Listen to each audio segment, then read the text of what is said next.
The Galactic Council chamber buzzed with the chittering, growling, and harmonizing voices of a dozen alien species as they watched the human delegation enter. Ambassador Sarah Chen walked with measured steps, her weathered hands gripping an ancient wooden case that looked pathetically primitive against the gleaming crystalline walls of the space station. The Zephyrian representative, a towering mantis-like creature with 4 arms and compound eyes, tilted its head in what passed for amusement among its kind. Humans, it clicked in perfect galactic standard, always bringing their museum pieces to serious discussions. Chen ignored the snickers echoing through the chamber as she approached the central podium. The case felt heavier than its actual weight, not from the rifle inside, but from the centuries of human history it carried. Earth had been a member of the Galactic Council for only 50 years, still considered newcomers by species that measured their civilizations in millennia. Honored delegates, Chen began, her voice carrying across the chamber without amplification. Humanity requests consideration for inclusion in the Outer Rim Defense Initiative. The laughter was immediate and harsh. The Carathian war chief, whose species had conquered 17 star systems in the past century, slammed a massive fist against his platform. Humans defending the Outer Rim? Your species has barely mastered faster than light travel. You fight with chemical explosives and kinetic weapons while we wield plasma and antimatter. Chen's fingers traced the brass clasps of the wooden case. We understand your concerns about our technological limitations. However, we believe our methods, while different, have proven effective throughout our history. Different? The ethereal delegate's voice resonated like wind chimes in a storm. Primitive would be more accurate. Your weapons fire small metal projectiles. Our children's toys are more sophisticated. The human ambassador opened the case with deliberate slowness. Inside, nestled in faded red velvet, lay a rifle that looked like it belonged in a museum rather than a space station orbiting the galactic core. The woodstock was dark with age, the metal barrel showed patches of wear, and brass fittings gleamed dully under the chamber's artificial lighting. This, Chen said, lifting the rifle with reverence, is a pattern 1853 Enfield rifle musket. It was manufactured on Earth over 600 years ago. The chamber erupted in fresh laughter. Even the usually stoic silicon-based architects, beings of living crystal, seemed to vibrate with what might have been amusement. You bring a relic to demonstrate your military capabilities? The Zephyrian delegate's mandibles clicked rapidly. Our handheld energy weapons can vaporize your strongest battle armor. This museum piece couldn't penetrate the hull of a cargo shuttle. Chen shouldered the rifle, feeling its familiar weight. Her great-great-grandfather had carried this exact weapon during Earth's third global war, before humanity even dreamed of reaching the stars. This rifle has an effective range of 500 meters using iron sights. It fires a 577 caliber lead bullet, weighing approximately 570 grains. The muzzle velocity is roughly 850 feet per second. Fascinating, the Carathian war chief rumbled sarcastically. Our personal weapons have ranges measured in kilometers and can punch through meter-thick armor plating. I'm sure they can, Chen replied calmly. But this rifle and others like it shaped the destiny of our world for centuries. They were carried by soldiers who faced enemies with superior numbers, better positions, and sometimes better equipment. Yet they persevered. The silicon architecture delegate's crystalline form shifted, refracting light in patterns that indicated mild interest. Your point, Ambassador Chen? My point is that effectiveness isn't always about raw power or advanced technology. Sometimes it's about precision, reliability, and the will to use a tool properly. Chen worked the rifle's action, the metallic click echoing clearly in the suddenly quieter chamber. This rifle was designed to be accurate, dependable, and easy to maintain under the worst conditions imaginable. The ethereal delegate's laugh tinkled like breaking glass. Admirable philosophy, but irrelevant in modern warfare. When the Void Hunters emerge from dark space with their kilometer-long ships and reality-warping weapons, your antiques will be less than useless. Perhaps, Chen acknowledged, but humanity didn't earn its place in this galaxy by backing down from impossible odds. We faced extinction-level threats before with primitive tools and somehow found a way to survive. The chamber fell silent as delegates considered her words. The Void Hunters were no joke. An extragalactic threat that had been probing the Outer Rim for months, testing defenses with increasingly bold raids. Their technology seemed to operate on principles that violated several fundamental laws of physics, as the galaxy understood them. Your bravado is touching, the Carathian war chief said finally. But the Outer Rim Defense Initiative requires proven military capabilities. What can your species possibly contribute that we cannot provide with our advanced fleets? Chen smiled grimly. Experience fighting enemies we didn't understand with weapons that shouldn't have worked. Earth's history is filled with examples of obsolete equipment defeating superior forces through tactical innovation and sheer determination. Examples that occurred before spaceflight, the Zephyrian delegate pointed out. Modern warfare operates on entirely different principles. Does it? Chen asked. Or do we just tell ourselves that because our weapons are more sophisticated? At its core, warfare is still about applying force precisely where it will have the maximum effect. She gestured toward the viewing wall, where the swirling colors of the galactic rim were visible in the distance. The Void Hunters have technology that makes our best ships look like rowboats. Their weapons operate on principles our scientists are still trying to understand. Sound familiar? The delegates exchanged glances. It did sound familiar. Throughout galactic history, there had been numerous instances of less advanced civilizations defeating their technological superiors through unconventional tactics and innovative thinking. You propose to face the Void Hunters with primitive weapons? The Silicon Architecture delegate's tone carried what might have been incredulity. I propose that humanity brings something unique to the table, Chen replied. We specialize in making impossible shots count. 3 months later, Admiral Marcus Rivera stood on the bridge of the GCS Defiance, watching the Outer Rim Defense Fleet assemble through the main viewport. Hundreds of ships from a dozen species formed battle groups that stretched across space like glittering jewels against the star field. Massive Carathian dreadnoughts bristled with plasma cannons, while sleek Zephyrian destroyers danced between formations with their reality phase drives activated. Rivera adjusted the strap of the rifle case slung across his shoulder. The Council had finally agreed to humanity's inclusion in the Defense Initiative, though more out of desperation than respect. Recent Void Hunter raids had grown bolder, and their reality-warping technology had proven resistant to conventional galactic weapons. Admiral, his aide, Lieutenant Commander Sarah Park approached with a data tablet.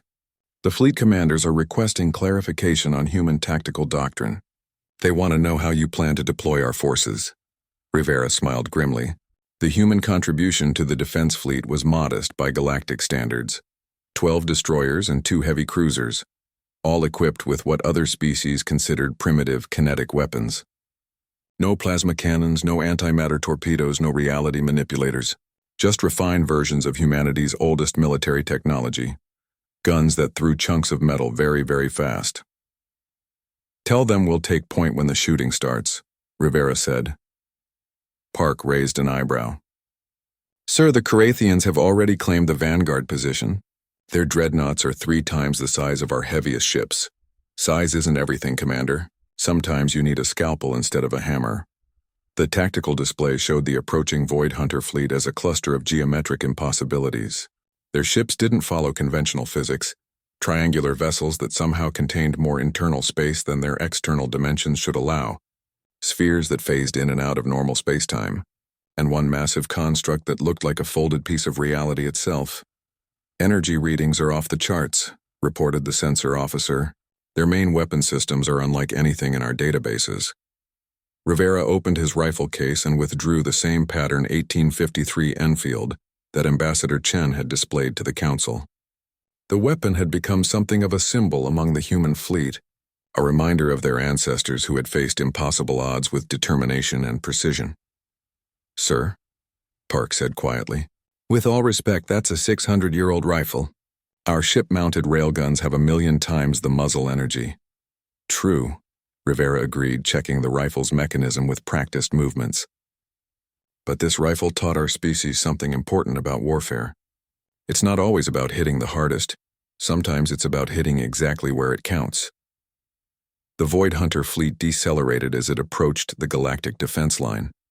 Their lead ship, a crystalline structure that hurt to look at directly, broadcast a message in a language that sounded like mathematics given voice. The translation came through moments later. Organic dwellers, your realm will be harvested. Resistance serves only to prolong the inevitable consumption. War Chief Thakor's voice boomed across the fleet communication channel. All ships prepare for battle. For the honor of the galaxy, the Carathian Dreadnoughts opened fire first, their massive plasma cannons sending streams of superheated energy across space. The beams struck the Void Hunter ships and simply disappeared, absorbed into whatever impossible physics governed their construction. Plasma weapons ineffective, reported the fleet's tactical coordinator. Energy-based attacks appear to be neutralized on contact. The Zephyrian phase fighters attempted to engage, their ships slipping between dimensions to attack from unexpected angles. But the Void Hunters seem to exist in multiple dimensions simultaneously, making conventional tactical approaches useless. "Admiral," Park said urgently, "the fleet is taking heavy casualties. Their weapons are tearing our ships apart on a molecular level." Rivera watched the battle unfold with the calm focus of a marksman. The Void Hunter weapons operated by unraveling the quantum bonds that held matter together, devastating against energy shielding and exotic materials, but requiring direct contact to be effective. "All human ships," he broadcast on the fleet channel. "Execute pattern Delta. Target the geometric inconsistencies." The human destroyers broke formation, their smaller size and kinetic-based engines allowing them to maneuver in ways the larger alien vessels couldn't match. Instead of engaging the main Void Hunter ships, they focused on the spaces between them, areas where reality seemed stressed and bent. "Sir, targeting those areas won't damage their ships," the weapons officer protested. "Not trying to damage them," Rivera replied. "Trying to understand them." The human ships fired their railguns in precise, coordinated bursts. Instead of the usual explosive projectiles, they launched specially designed kinetic penetrators, dense tungsten rods moving at incredible velocity. When these struck the distorted space around the Void Hunter vessels, something unexpected happened. The quantum distortions that protected the alien ships began to resonate and collapse. The mathematical impossibilities that allowed their vessels to exist started unraveling when subjected to the simple, predictable physics of a metal rod moving in a straight line at tremendous speed. "Incredible," breathed the Silicon Architecture Fleet observer. "Kinetic weapons are disrupting their reality manipulation fields." Rivera shouldered the antique rifle, sighting down its iron sights toward the enemy fleet visible through the viewport. Of course, the gesture was purely symbolic. The rifle couldn't actually reach across space, but it connected him to every human who had ever faced a superior enemy with inferior weapons and found a way to win. The Void Hunters. "Technology is based on controlling quantum probability," he explained over the fleet channel. "They make impossible things possible by manipulating reality at the subatomic level. But kinetic weapons don't care about probability. A chunk of metal moving at high velocity follows Newton's laws regardless of what reality says should happen." The largest Void Hunter ship, the folded reality construct, began to unfold as its quantum stabilizers failed under the assault of simple kinetic energy. What had appeared to be a ship the size of a space station revealed itself to be something far larger, a vessel that had been compressed into higher dimensions. "By the ancestors," whispered War Chief Thakor. "That thing is the size of a moon," Rivera smiled grimly. "Size isn't everything." Commander Park signaled the fleet. "All ships with kinetic weapons target the expansion joints. We're going to teach these reality benders why humanity never learned to quit." The massive Void Hunter Dreadnought continued its reality-defying expansion, its hull unfolding like an origami nightmare across several square kilometers of space. What the Galactic Fleet had thought was their largest threat was revealing itself to be something far worse, a vessel that existed in folded space-time, compressed down to appear manageable until the moment it chose to reveal its true dimensions. Captain Elena Vasquez gripped the command rail of her destroyer, the GCS Persistence, as her ship shuddered under the reality-warping effects emanating from the expanding alien vessel. Around her, the bridge crew worked frantically to maintain stable readings as their instruments struggled to process what they were seeing. "Captain," her tactical officer reported, "the expansion is creating gravitational anomalies across the entire combat zone. Several Carathian ships are being pulled off course." Through the main display, Vasquez could see the elegant formations of the Galactic Defense Fleet breaking apart as the laws of physics became suggestions rather than rules in the Void Hunter's presence. A Zephyrian destroyer that had been phasing between dimensions suddenly found itself stuck halfway between realities, its crew screaming over open channels as their ship existed in multiple states simultaneously. "Signal Admiral Rivera," Vasquez ordered. "Request permission to execute firing solution Omega."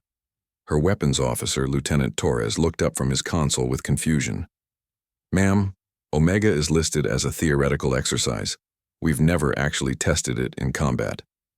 Vasquez touched the replica of the pattern 1853 Enfield mounted on the bridge wall. Every human ship in the fleet carried one as a reminder of their heritage. "Sometimes theoretical is all you have, Lieutenant. Admiral Rivera, this is Captain Vasquez. The expanding Dreadnought is destabilizing local spacetime. Recommend immediate implementation of Omega Protocol." Rivera's voice crackled back over the communication channel. "Confirmed, Captain. All human vessels execute Omega on my mark. Remember, we're not trying to destroy this thing. We're trying to make it follow our rules instead of its own." The Omega Protocol was humanity's answer to enemies that operated outside conventional physics. Instead of fighting the Void Hunter's reality manipulation directly, it sought to impose the simple, inexorable laws of kinetic energy onto their quantum-twisted existence. "Weapon systems reconfigured," Torres reported. "All railguns loaded with maximum density penetrators. Target solutions calculated for the Dreadnought's expansion joints." Vasquez studied the tactical display, where the alien vessel continued its impossible growth. The ship was now larger than some asteroids, its surface crackling with energy that made nearby space ripple like water. But she could see what Rivera had noticed. At each point where the ship's geometry folded outward, there were momentary stress points where normal physics reasserted themselves. "The secret," she said to her crew, "is that their technology still has to interact with our universe at some level. Every time they manipulate reality, they create points where our physics and theirs meet. Those junction points follow our rules, not theirs." The ship's AI projected a targeting solution that looked more like a mathematical proof than a weapons plot. Instead of aiming for the alien vessel's hull or weapons, it calculated precise impact points where kinetic energy would have maximum effect on the ship's quantum stabilization field. "Captain," the sensor officer called out, "the Dreadnought is charging what appears to be a planet-killer weapon. Energy readings are beyond our measurement capacity." Through the viewport, space itself began to bend around the alien ship as it prepared to fire. Stars appeared to stretch and distort as the vessel gathered power from higher dimensions, drawing energy from realities that existed parallel to their own. "All human ships, this is Admiral Rivera. Execute Omega, fire for effect." 14 human warships fired simultaneously, their railguns launching tungsten penetrators at velocities approaching 5% of light speed. The projectiles weren't aimed at the alien ship itself, but at the mathematical impossibilities that allowed it to exist. The first penetrator struck a quantum fold in the Dreadnought's hull, where the ship's expanded geometry intersected with normal spacetime. For a microsecond, the simple physics of a metal rod moving in a straight line at tremendous velocity took precedence over the complex quantum manipulations that kept the alien vessel stable. The effect cascaded across the ship's structure like a crack in glass. Reality reasserted itself in an expanding wave, forcing the Void Hunter vessel to choose between existing in normal space-time or maintaining its quantum advantages. "Secondary impacts confirmed," Torres reported. "The ship's expansion is slowing. Quantum field fluctuations detected across its hull." On the main display, the alien Dreadnought's growth suddenly halted. Its surface, which had been a shifting maze of impossible angles, began to solidify into shapes that human eyes could actually process. The vessel was still enormous, but it was now bound by the same physical laws as everything else in normal space. "That's impossible," came War Chief Thakor's voice over the fleet channel. "No kinetic weapon should be able to affect quantum-level reality manipulation." Captain Vasquez smiled grimly. "That's the point, War Chief. Kinetic weapons don't care what's possible or impossible. A chunk of metal moving fast enough follows Newton's laws regardless of what quantum physics says should happen." The Void Hunter Dreadnought, now locked into normal space-time, attempted to fire its planet-killer weapon. But without its quantum advantages, the massive energy beam behaved like conventional directed energy. Deadly, but subject to the same limitations as any other weapon. Fleet-wide alert. Admiral Rivera's voice echoed across all channels. Target is now vulnerable to conventional attack.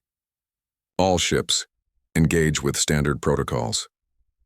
The Galactic Defense Fleet, which had been struggling helplessly against an enemy that violated the basic laws of physics, suddenly found themselves facing an opponent they could understand. Plasma cannons, that had been ineffective against quantum-shielded hulls, now burned through normal armor plating. Antimatter torpedoes that had been absorbed by higher-dimensional defenses now exploded with devastating effect against conventional hulls. "Captain," Lieutenant Torres said with amazement, "we just turned a godlike alien vessel into a really big, really ugly spaceship." Vasquez nodded, watching as the combined fleet began to systematically dismantle the Void Hunter Dreadnought. "That's the human way, Lieutenant. When faced with an enemy that plays by different rules, we don't try to match their advantages. We force them to play by ours." The ancient rifle on the bridge wall seemed to gleam in the reflected light of distant explosions, a 600-year-old reminder that sometimes the simplest solutions were the most effective.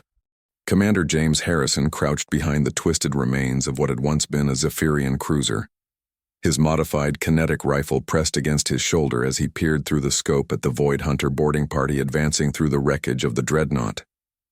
The massive alien vessel, now locked in normal space-time, had been crippled but not destroyed, and its crew was attempting to board and capture several galactic fleet ships. The rifle in Harrison's hands was a far cry from the ancient pattern, 1853.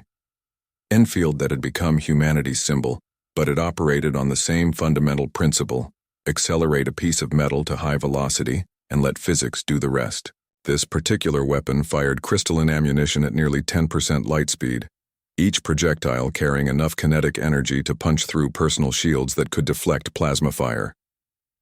"Contact front," whispered Sergeant Maria Santos from her position 15 meters to his left.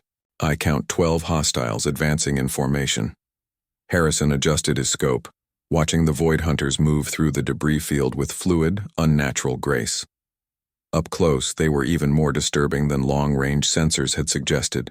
Humanoid, in basic shape but clearly engineered rather than evolved, their limbs bent at impossible angles, their heads tracked movement with mechanical precision, and their skin seemed to shift between different states of matter. "Remember your training," Harrison sub-vocalized into his comm unit, addressing the mixed squad of human Marines and alien soldiers who had volunteered for this desperate boarding mission.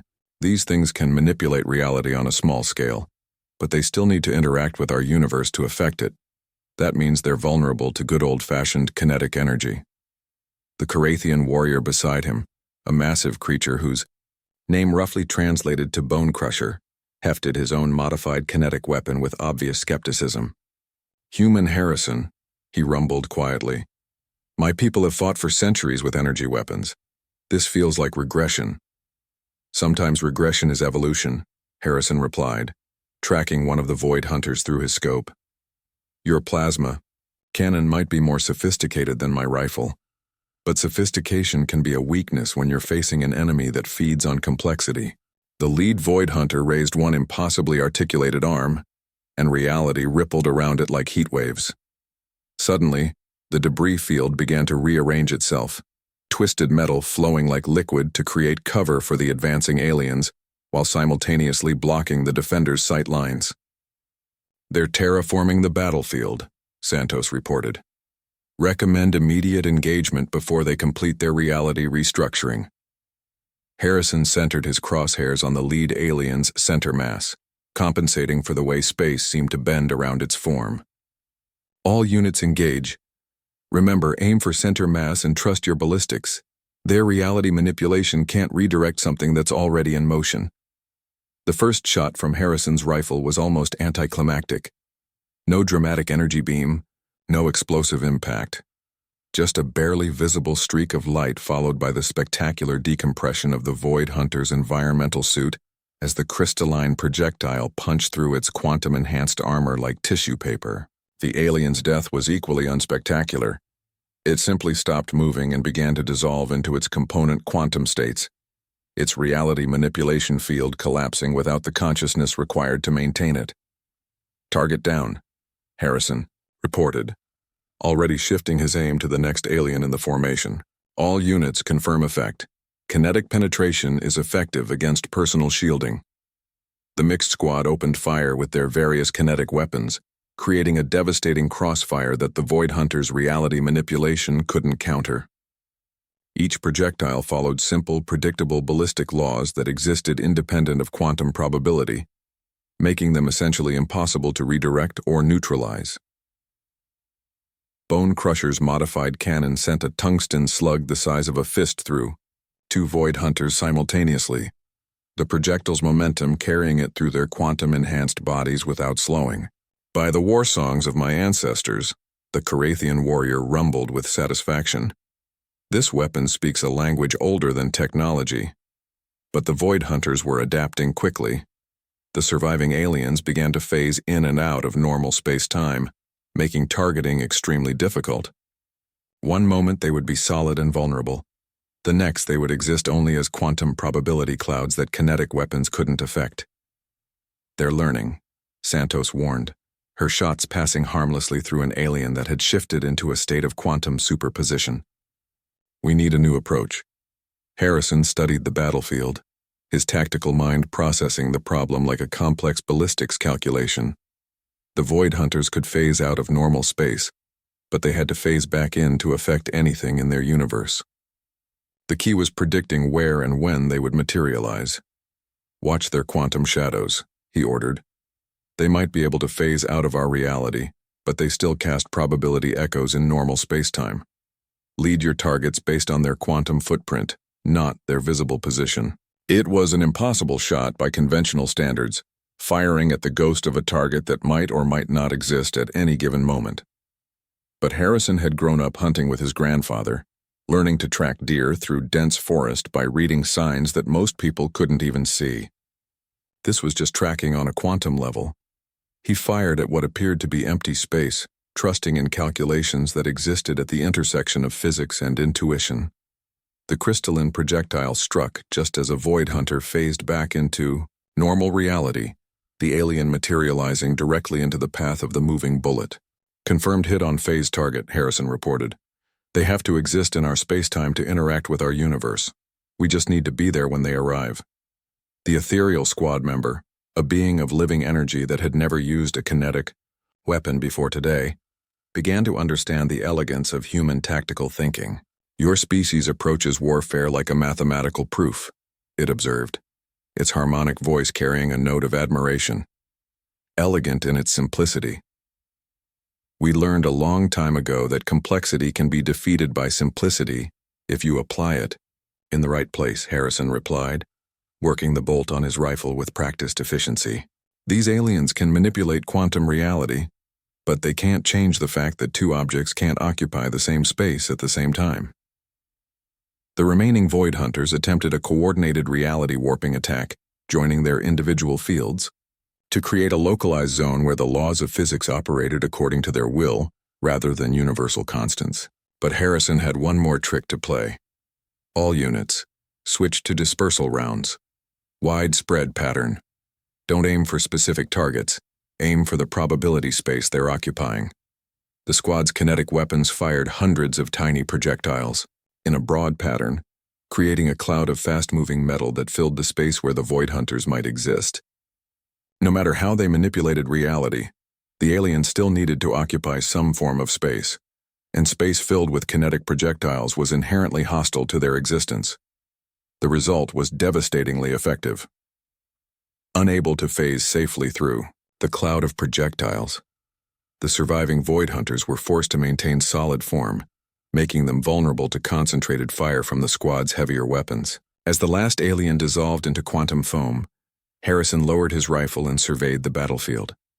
Around them, similar actions were playing out throughout the Dreadnought, as human Marines and their alien allies used kinetic weapons to systematically clear the massive vessel of its reality-warping crew. "Mission accomplished," he reported to Fleet Command. "Dreadnought secured. The Void Hunters are neutralized." Bone Crusher examined his kinetic weapon with new respect. "I begin to understand why your species carries those ancient rifles as symbols. There is wisdom in simplicity." Harrison smiled, thinking of the pattern 1853 Enfield that had started humanity's reputation in galactic warfare. Sometimes the old ways are the best ways, especially when everyone else has forgotten them. Dr. Elizabeth Chen, the same ambassador who had first presented humanity's case to the Galactic Council, now found herself in the most unlikely position of her diplomatic career. Standing in the quantum-shielded laboratory aboard the captured Void Hunter Dreadnought, studying technology that operated on principles that violated everything the galaxy thought it knew about physics.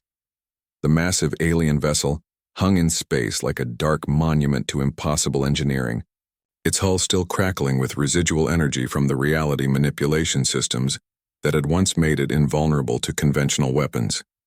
Now, with human marines patrolling its corridors and galactic scientists swarming through its laboratories, the ship represented the greatest intelligence coup in galactic history. "The quantum processors are unlike anything we've ever encountered," reported Dr. Kethvar, the silicon architecture scientist whose crystalline form flickered with excitement as he interfaced directly with the alien computer systems. "They don't just calculate probability, they actually manipulate the quantum foam that underlies reality itself." Chen nodded. Her attention focused on a device that looked like a sphere of crystallized mathematics, its surface shifting through geometric configurations that human eyes couldn't quite process. "How does it interface with normal space-time?" "That's the fascinating part," Kethvar replied, his voice resonating with harmonic overtones that indicated deep concentration. "The Void Hunters have found a way to create what they call quantum anchors, points where their manipulated reality interfaces with our universe's natural physics. But these anchors are incredibly vulnerable to kinetic disruption." Chen examined the data flowing across the laboratory's displays, each screen showing readings that challenged fundamental assumptions about how the universe worked. The Void Hunters didn't just use advanced technology, they had learned to rewrite the basic operating system of reality itself.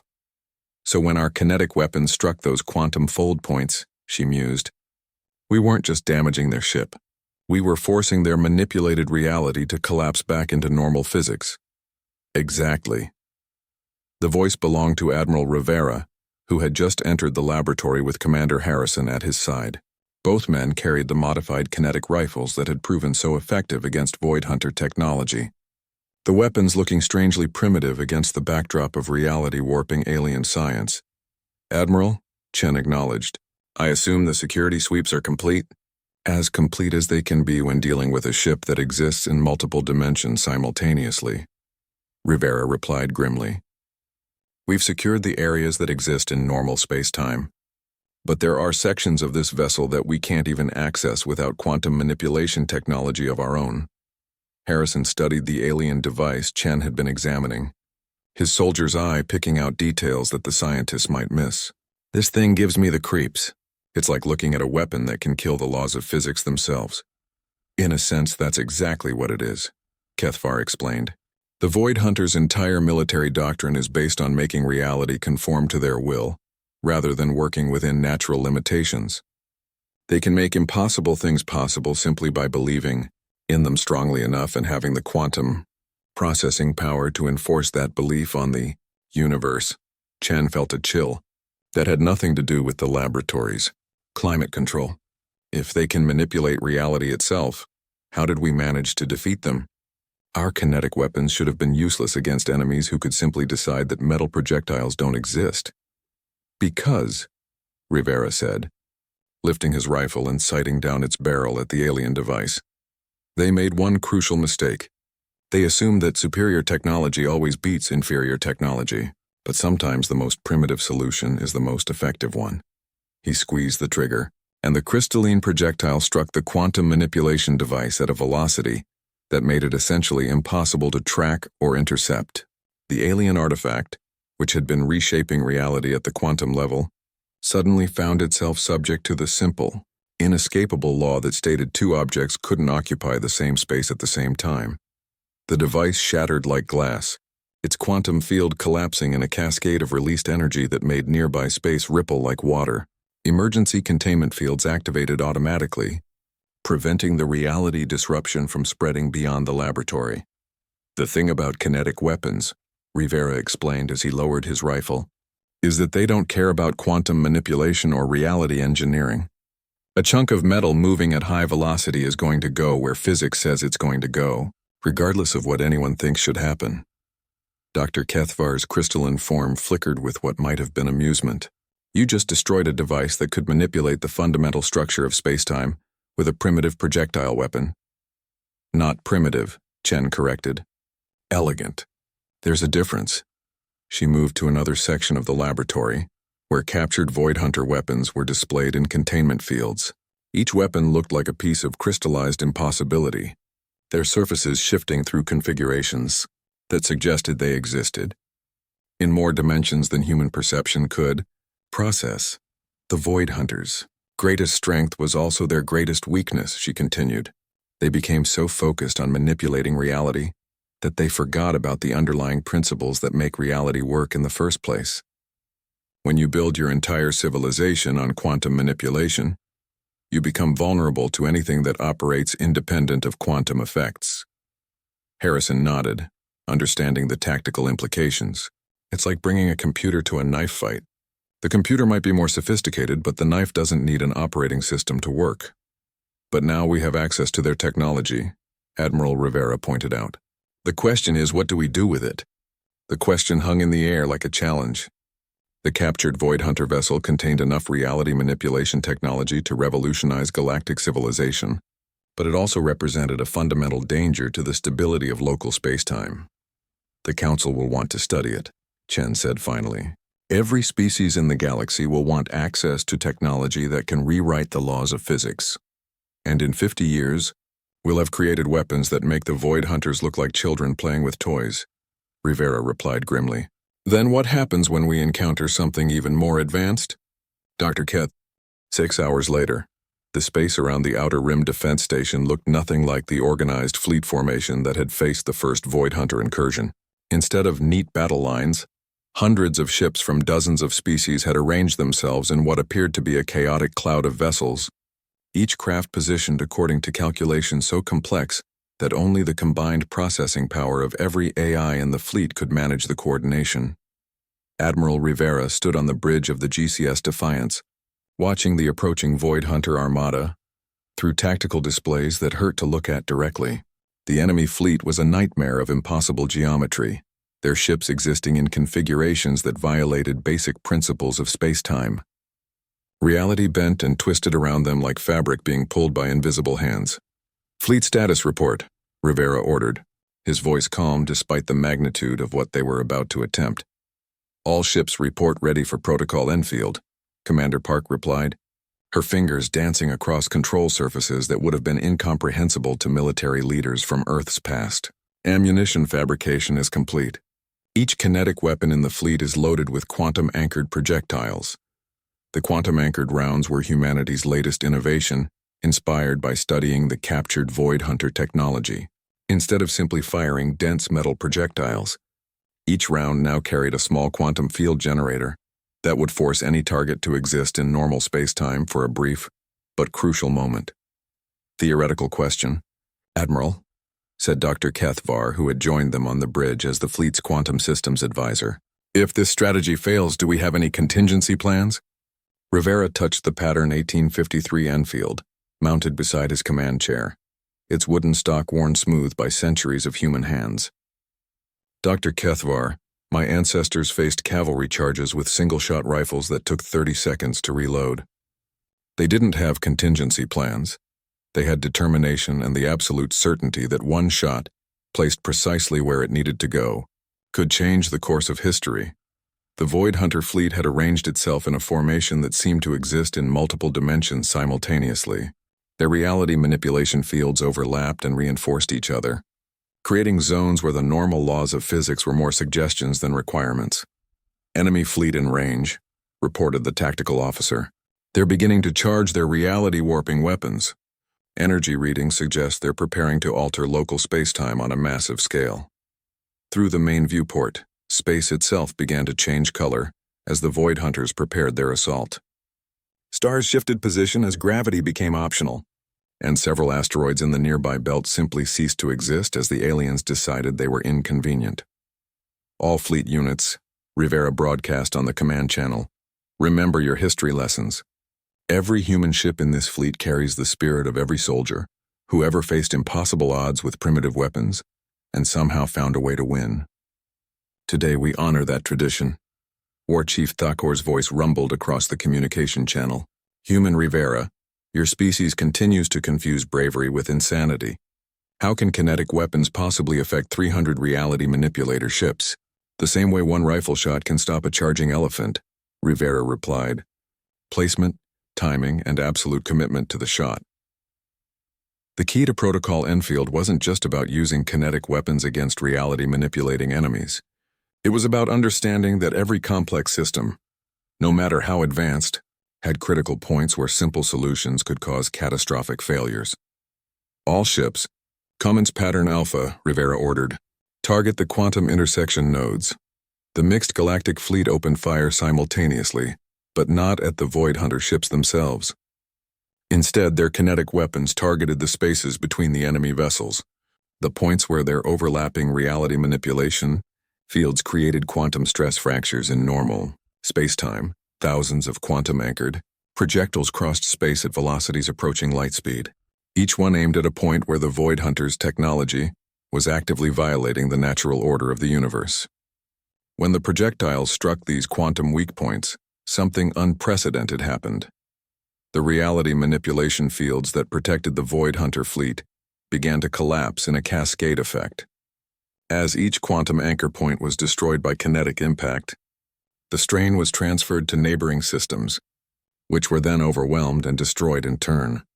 Impossible, breathed the ethereal fleet coordinator, its harmonic voice carrying notes of amazement. They're using kinetic weapons to create a cascading quantum failure across the entire enemy fleet. Rivera watched the tactical display as the Void Hunter formation began to dissolve.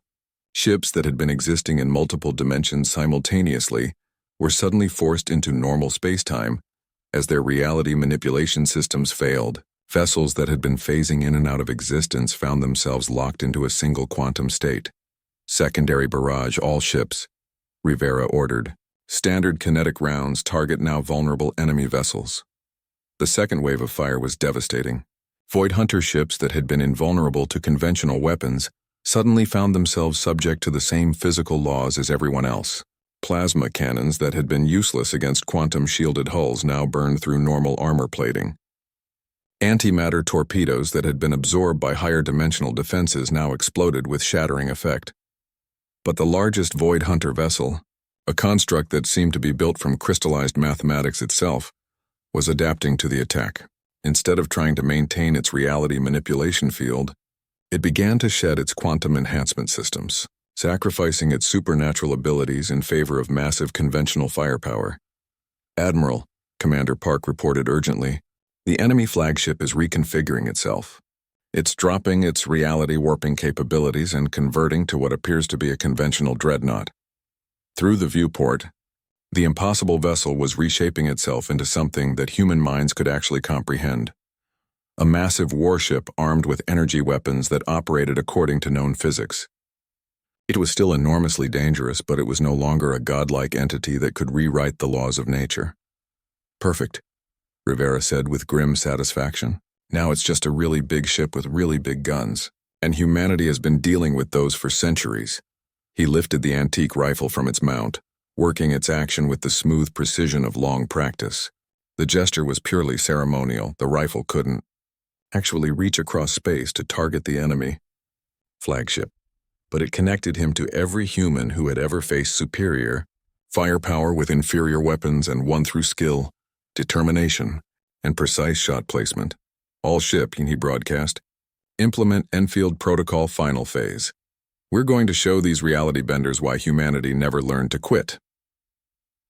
The final phase of Protocol Enfield was the most audacious part of the entire strategy. Instead of trying to match the enemy flagship's massive firepower, the human fleet would use their smaller, more maneuverable ships to place kinetic projectiles with surgical precision at the points where they would have maximum effect.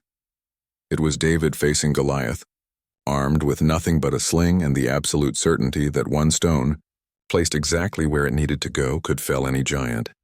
The final confrontation between the human-led galactic fleet and the Void Hunter flagship played out like a deadly dance of physics and determination. The massive alien vessel, now locked into normal space-time and measuring nearly 50 kilometers in length, unleashed a barrage of conventional energy weapons that lit up space like a miniature star-going nova. Captain Elena Vasquez gripped the command rail of the GCS Persistence as her destroyer weaved through the deadly light show. Her ship's kinetic weapons trained on target points that existed more in mathematical theory than physical reality. Around her, 11 other human destroyers performed similar maneuvers, each vessel following a precisely calculated course that would bring them into optimal firing position for a shot that had never been attempted in the history of galactic warfare. "Captain," Lieutenant Torres reported from his weapons station. "Final firing solution confirmed. Target acquisition locked on the flagship's primary quantum stabilizer housing." Vasquez studied the tactical display, where the enemy vessel's massive bulk dominated the entire combat zone. The ship was no longer the reality-warping nightmare it had been, but it was still enormous, heavily armored, and armed with enough firepower to reduce planets to asteroid fields. "Remember your history, people," she said to her crew, thinking of the pattern 1853 Enfield rifle that had started humanity's reputation in galactic warfare. Our ancestors faced cavalry charges, artillery barrages, and machine gun nests with single-shot rifles, and absolute faith that one well-placed bullet could change everything. The Void Hunter flagship's main batteries swiveled to track the approaching human destroyers, each gun turret the size of a small building. When they fired, space itself seemed to burn as concentrated energy beams sought to vaporize the smaller human vessels. But the human ships didn't try to match firepower with firepower. Instead, they relied on speed, maneuverability, and the kind of precision that could only come from a species that had spent millennia perfecting the art of placing projectiles exactly where they needed to go. "All ships," Admiral Rivera's voice crackled across the fleet communication channel. "Execute Enfield Final. One shot, one target, one outcome." The 12 human destroyers fired simultaneously, their railguns launching specially designed penetrator rounds at velocities that pushed the very limits of what kinetic weapons could achieve. Each projectile was aimed not at the flagship's hull or weapons, but at a single, precisely calculated point deep within the ship's structure. The target was the ship's primary power coupling, the point where the vessel's massive energy generation systems connected to its distribution network. It was protected by dozens of layers of armor, energy shielding, and redundant systems. Under normal circumstances, it would have been impossible to reach with kinetic weapons. But these weren't normal circumstances, and these weren't normal kinetic weapons. The 12 projectiles struck the flagship's hull at different points, each one following a carefully plotted trajectory that would take it through the ship's structure along the path of least resistance. The rounds punched through armor plating, ricocheted off internal bulkheads, and used the ship's own structure to guide them toward their target. "Multiple hull breaches confirmed," Torres reported. "Projectiles are following calculated paths through the ship's interior." On the main display, they could see the results of centuries of human engineering and tactical innovation. The 12 rounds, fired from different angles and following different routes, converged on a single point deep within the alien vessel, a convergence so precise that it could only have been achieved by a species that had turned marksmanship into an art form. The effect was immediate and catastrophic.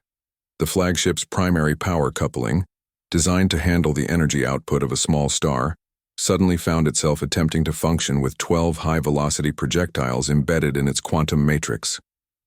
The resulting feedback loop sent destructive energy cascading through every system on the ship. "Flagship is experiencing massive power failures," reported the fleet's sensor officer. "Energy readings are dropping across all systems." They Void Hunter vessel, its reality manipulation capabilities already neutralized and its conventional systems now failing, began to break apart from the inside. Explosions rippled along its hull as power conduits overloaded, and ammunition storage areas detonated in chain reactions. "All fleet units," Rivera broadcast, "close and engage. Target is critically damaged and vulnerable to conventional attack." The Galactic Defense Fleet, which had spent the battle watching humanity's destroyers perform impossible feats of marksmanship, suddenly found themselves facing an enemy they could understand and defeat. Carathian dreadnoughts closed to point-blank range, their plasma cannons tearing massive chunks from the flagship's hull. Zephyrian destroyers used their phase drives to attack from unexpected angles, while Silicon architecture vessels coordinated targeting solutions with crystalline precision. But it was Captain Vasquez who fired the final shot. As the Void Hunter flagship began its death spiral, she ordered her weapons officer to load one last round, a simple, unguided kinetic projectile modeled after the bullets fired by humanity's ancient rifles. This one's for every human who ever faced impossible odds with primitive weapons and somehow found a way to win, she said, squeezing the firing trigger herself. The round struck the flagship's command section, punching through the bridge and finally ending the threat that had once seemed capable of conquering the galaxy itself. As the massive alien vessel broke apart in spectacular fashion, Admiral Rivera stood on his bridge holding the pattern 1853 Enfield rifle, its wooden stock warm under his hands. Around him, communication channels crackled with congratulations from alien allies who had finally understood why humanity carried ancient weapons as symbols of their military heritage. "Fleet units, this is Admiral Rivera," he broadcast. "Mission accomplished. The Void Hunter threat has been neutralized." War Chief Thacker's voice carried a note of something that might have been respect. "Human Rivera, your species has taught the galaxy an important lesson today. Sometimes the oldest solutions are the most effective ones." Dr. Kethvar, observing from the bridge of his science vessel, added his own analysis. "Humanity has demonstrated that technological superiority is not always the decisive factor in warfare. Precision, determination, and the willingness to use simple solutions to complex problems can overcome any advantage." Rivera smiled, thinking of all the human soldiers throughout history who had faced superior enemies with inferior weapons and somehow found a way to prevail. "The rifle didn't win this battle," he said quietly. "The people who remembered what it represents did." As the Galactic Defense Fleet began salvage operations and the long process of integrating captured Void Hunter technology, one thing had become clear to every species in the galaxy. Humanity's contribution to galactic civilization wasn't just their willingness to fight with primitive weapons. It was their understanding that sometimes the most sophisticated problem required the simplest solution, applied with absolute precision and unwavering determination. The aliens had laughed at the Relic rifle, right up until it and the philosophy it represented had erased their greatest threat from existence. In the end, that was the most human thing of all, turning an antique into a symbol of victory against impossible odds.